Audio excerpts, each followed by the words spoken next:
Hello, it is Lynx here, and today I'm going to be reading This Goes Hard, Feel Free to Screenshot by Anthony Red on AO3. It is rated general audiences and no archive warnings apply.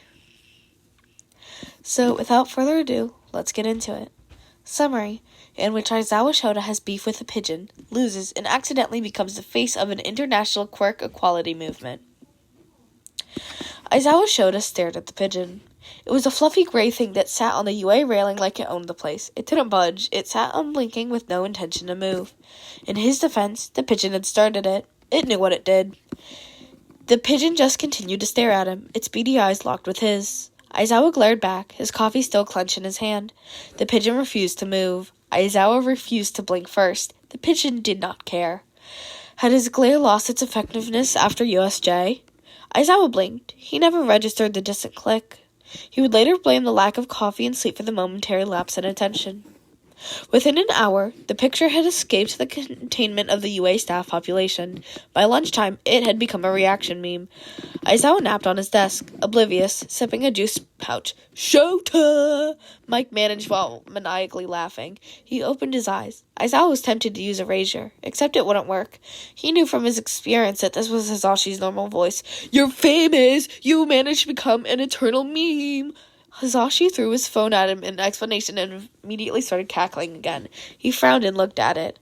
It was a picture of Aizawa, half turned away from the camera and glaring at the abomination of the pigeon that stared back at him. We stand Mirko. This goes hard. Feel free to screenshot. 100,000 likes. 2.6 thousand comments. All _mighty. Lol. When this meeting could have been an email. 20 replies. Tofu_toffee. Guys, the real question is, who do you think won? 300 replies. Kiri 3. When the universe is out to get you. 23 replies. He hawks. This does go hard. 4 replies. Mona the Lisa. Is it me or did we just get an actual photo of a Razorhead? 40 replies. What the fuck is this? Aizawa said flatly, his eyes still glued to the screen to glare back. Was this a prank? It had to be a prank. I'm so proud of you! Mike continued and patted his back. He made the mistake of scrolling. The edits were worse. Someone, or Gumball_99, according to Instagram, had gone plus ultra with the contrast, making Aizawa look like a sleep paralysis demon. The pigeon looked like an absolute eldritch horror. Pigeon and Aizawa were captioned the world and me before my coffee, respectively. It wasn't that far from reality. Someone with the handle Player01 edited the pigeon with red laser eyes. The pigeon was labeled the final boss. It was captioned, "You're cool, but I'll still destroy you." Aizawa didn't like the phrasing. He couldn't articulate why. That's not me, he denied. There wasn't much of his face in there. It could be anyone. That's your capture scarf show. Hizashi was enjoying this way too much. I didn't consent to this. Sweetheart, Hizashi said, catching his breath and failing like Aizawa had said something particularly funny. No one consents to memes. Namuri had sent the GIF in the official UA staff group. That meant the rest of the staff took it as permission to use it as a custom template, since having to deal with half of Japan wasn't already enough. When Aizawa got back after patrol, Hizashi was still laughing. He hadn't even told him about the man in the gray suit who'd cornered him, clipboard in hand, and very seriously asked if he would be willing to sign a non-advertisable agreement with Urban Wildlife. Apparently, the pigeon had raised concerns. From Instagram, it migrated to Twitter, then Reddit. From there, for reasons unknown, someone had posted it on LinkedIn, which is where Midoriya found it, surprisingly. He hadn't meant to scroll. It was 1:53 a.m., and he had school tomorrow, but the headlines caught his eye. Here are 5 things we can learn about leadership from the Man vs. Pigeon stare down, posted 2 hours ago. Man vs. Pigeon, now identified as pro-hero Eraserhead, is an underground, posted 2 hours ago. How to conquer your pigeon, a metaphor for the current challenges faced by all of us, posted 4 hours ago. Midoriya stared at the picture. There was something about the composition that demanded attention. Maybe it was the harsh sunlight or that fierce glare on Sensei's face. It was cinematic. It kind of reminded him of the way Aizawa Sensei had fought at USJ. Midoriya found himself getting emotional. It made him stop and really think. The pigeon did make a good metaphor. The ideas started to flow, and he scrambled to find a pen because this was important. He scribbled furiously in his notebook. He looked at the filled page, then back at his phone. All Might had advised him to build up his professional visibility. International presence was crucial. All Might had sworn by it. All Might had an active LinkedIn, Instagram, Twitter, and Facebook. He encouraged Midoriya to do the same. Plus, President Mike always kept stressing that international cooperation was necessary. He hesitated and switched his keyboard to English. He was fairly active on hero subreddits and underground fan servers, but international presence had sounded awfully appealing when All Might had explained. It was 2:27 a.m. Maybe that was why he didn't consider anonymity. Didn't think twice about the implications of using his full name. He hit post. Shota woke up to cold panic and his husband's breathless wheezing. Beside him, Hisashi was doubled over and silently fought back treasures. Hisashi. Aizawa scrambled upright and took in the sight of the man in front of him. Hisashi was laughing, not dying as the sound had implied. His phone was clutched to his chest. Hisashi looked at him. He had tear tracks on his face. Aizawa peered at the phone, which had a LinkedIn post open, apparently. He switched from concerned to annoyed. The profile picture was of a green-haired student, a very familiar one. Below it was that cursed photo again, which he refused to call a meme. Naming something gave it power. Hisashi took in deep breaths beside him, still recovering. He felt his blood pressure rise. Midoriya Izuku, pursuing heroics at UA High School. Seeing this image made me reflect on heroism beyond power. Heroes are meant to uplift society. The best example is All Might, Japan's #1 hero and the symbol of peace. Few may disagree and insist on Star and Stripe, USA's #1 hero, or any country's #1 for that matter. The common thread and sentiment remain, which is being gifted with a powerful quirk. This is where I'd like to expand the conversation, with the privilege and unique perspective of having Eraserhead as my homeroom teacher. Being an underground hero with an understated quirk, Eraserhead has been consistently ranked #1 underground in the unofficial rankings. A fact well known yet dismissed is that Eraserhead fights quirkless.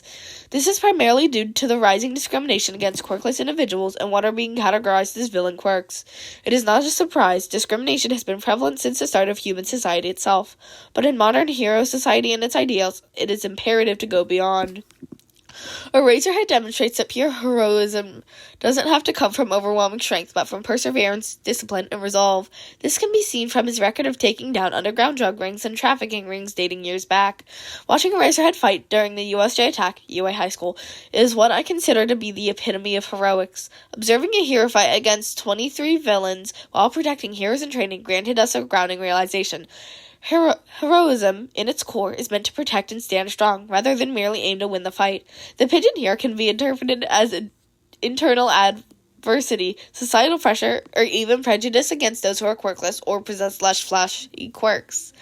The moment reminds us that heroes are not defined by how loudly they act, but by the strength of their character. I hope this inspires quirkless and low-quirk individuals worldwide to believe in their potential. And as we like to say here, plus ultra, hashtag man vs. pigeon, hashtag fight quirk discrimination, hashtag real heroes, hashtag go beyond, hashtag plus ultra. Aizawa was, to say the least, absolutely mortified. The problem child had a habit of going overboard with essays, he knew that, but Aizawa was not expecting a 300-word socio-political dissection in English. Midoriya hadn't leaked Eraserhead's civilian identity. That's the only reason he wasn't completely screwed. He's getting extra credit, Hisashi beamed, proud. Did you know that they are? Stop encouraging him, Aizawa said firmly. Hisashi continued over him. There are 3 international quirkless empowerment foundations that have cited Midoriya's post as part of their campaign. Medium wrote an article on it already. The United Nations Heroics Division has named it Article of the Month. Hisashi. He does not whine. He rubbed his eyes. This got covered on Hero International. Do you know how big that is? Hisashi continued. He briefly considered faking his own death. Going by the number of likes, Midoriya could start a revolution if he wanted to. It had reached well over 80,000 already. Hisashi's like included. His husband was a fucking menace. How did... Aizawa made a vague gesture. This happened. It was posted 6 hours ago. What were these numbers? How was anyone even awake? It blew up. English means an international audience. Hisashi rushed to through the next half, and then All Might may have reposted it on all his socials.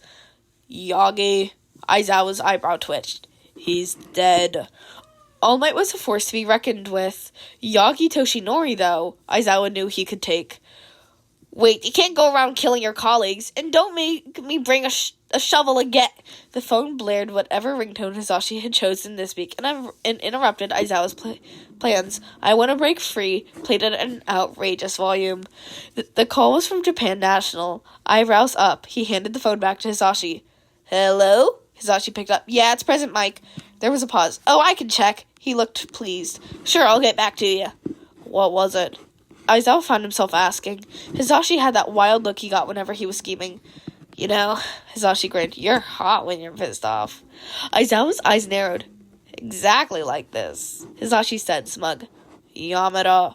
He wasn't beyond using his pillow as weapon at this point. They invited you to the Japanese Diversity Summit, Hisashi said. Keynote, you and the pigeon. The pigeon got a verified account. Proud to be Japan's symbol of inclusiveness. See you at the summit. I will only say this once. Aizawa deadpanned. Whoever is the traitor, show yourself now. The class burst into hushed whispers. Midoriya went red. Aoyama went as white as a sheet. He glared at the chaos and let Erasure activate. Class 1A went quiet again. Kaminari was sweating. Aoyama looked strangely close to fainting. Ida was visibly in pain. The rest looked uneasy, sharing glances and tapping at the tables, fidgeting with pens. They didn't meet his eye. No one said a word. Aizawa took his time looking at each student, satisfaction curling in his chest. Good. His glare was still effective. He blinked. One of you took a picture of me without permission. Aizawa started. The class didn't flinch. He'd give him that. That picture, he continued evenly, is now being used internationally to promote quirkless empowerment. Midoriya squeaked. And sell dubious leadership courses on LinkedIn. Aizawa waited, letting the silence fill the class. He watched the class get progressively more uncomfortable. He didn't rush the process. He had the whole of homeroom, after all. Midoriya broke forth. I am so sorry! Aizawa lifted a hand and cut him off. You, later. His gaze landed on a particular student who fidgeted at the sudden attention. The culprit. He took the remote and switched on the projector. A picture of CCTV footage was displayed. Must have bunked History of Heroics yesterday. West Wing Camera 13. Video recording paused at the timestamp 10:14:55. Circled in red was a blurry figure holding up a phone with a red case. Kaminari's eyes widened. He looked like a deer caught in headlights. Bakugo snorted. There were several gasps, quickly turning into whispers. I just posted it on UA's meme page, Kaminari blurted. I didn't think it would blow up. I swear I didn't mean to. You didn't mean to. Aizawa repeated, feeling the headache start. You didn't mean to. Doesn't stop the whole staff room having to deal with Mike's ringtone going off every hour. The class collectively winced. Since Japan National Summit has decided they want me to deliver a keynote on diversity and quirk equality. He hadn't particularly cared for the drama yesterday, but it became personal when it started disturbing his naps. It was a private account, Aizawa-sensei, Jiro explained, taking mercy on Kaminari. The class hummed in agreement. It had around 2,000 followers. Tokoyami supplied, and chose violence instead. Kaminari looked close at electrocuting himself. Why are they contacting Mike-sensei? Kirishima whispered loudly. Eraserhead's only public interview. Midoriya rushed to gush out, with Jiro continuing with equal favor. Was on Mike-sensei's show. Was on Put Your Hands Up. Tokoyami muttered something, but Aizawa was too far away to hear it over the noise. The boy was known for stating conspiracies. Whatever it was made Tokoyami, who was unfortunately seated in front of him, choke on nothing. Momo went pink. His headache grew. Kaminari gulped. Detention. I also want 1,000 words on digital consent by tomorrow. Miss either, and this goes on your permanent record. Aizawa continued. Your detention is with midnight, since it was her lesson you skipped. Aizawa added, only partially so he could ruin Namuri's day. Kaminari exhaled, like he hadn't expected to survive homeroom alive. And Midoriya, you're banned from LinkedIn. There were several gasps. But banned, sensei? He looked stricken, like Aizawa had genuinely betrayed him. Uraraka looked like she was going to argue, but thought the better of it. At least someone had the sense to think before acting. But All Might said I needed to build professional visibility, Midoriya started, getting more and more frantic. Which meant the potential impact alone, considering the current population and demographic requires... Bakugo turned and threw a pen at him. It bounced off Midoriya's head, making him halt mid-sentence. You're muttering again, Deku. Bakugo spat the last word. Midoriya looked up, flustered. He opened his mouth and closed it. How the two had survived with Midoriya sitting behind Bakugo, Aizawa didn't know. Neither did the rest of Class 1A. You're 15, Aizawa stated slowly in explanation. Yes, Sensei. Aizawa blinked. Didn't All Might bother to tell him the minimum age requirement for these things? What was Yagi teaching him? He pinched his forehead, once again reminded that Nezu couldn't pay him enough to deal with this. You're banned temporarily, Aizawa clarified, till you turn 16, legally. How you even got the account approved is beyond me. Midoriya exhaled. Write 1,000 words on copyright protection. Submit it tomorrow. Aizawa finished, fighting back a sigh. Midoriya beamed and thanked him, bowing with such enthusiasm that made him worry he'd crash into his desk. He looked at the time. Homeroom had 10 minutes left. Perfect. He got into a sleeping bag. Later that night, Aizawa found himself frowning, still confused. He didn't quite understand why Aoyama Yuga had looked particularly petrified. What if he had mistakenly caused another international incident? He wouldn't put it past his whole class. He sighed. He'll have a talk with him tomorrow. The things he did for his problem children. Alright, so that was the fic. This Goes Hard. Feel free to screenshot by Anthony Red on AO3. It was so funny. And I'm sure you could hear I was like smiling. I was trying so hard not to laugh. So, anyways, remember to eat, sleep, drink your water, and take your meds. And when you go to bed, and when you sleep, go to bed at a reasonable time. It's only like 7 p.m., so chill, guys. It's still Tuesday. No, it's still Monday. I don't know why I keep saying Tuesday. Probably because I look at the date and it says February 2nd, which is like, oh yeah, it's a Tuesday. No, it's a Monday. So, anyways, remember kids, be do and crime gay.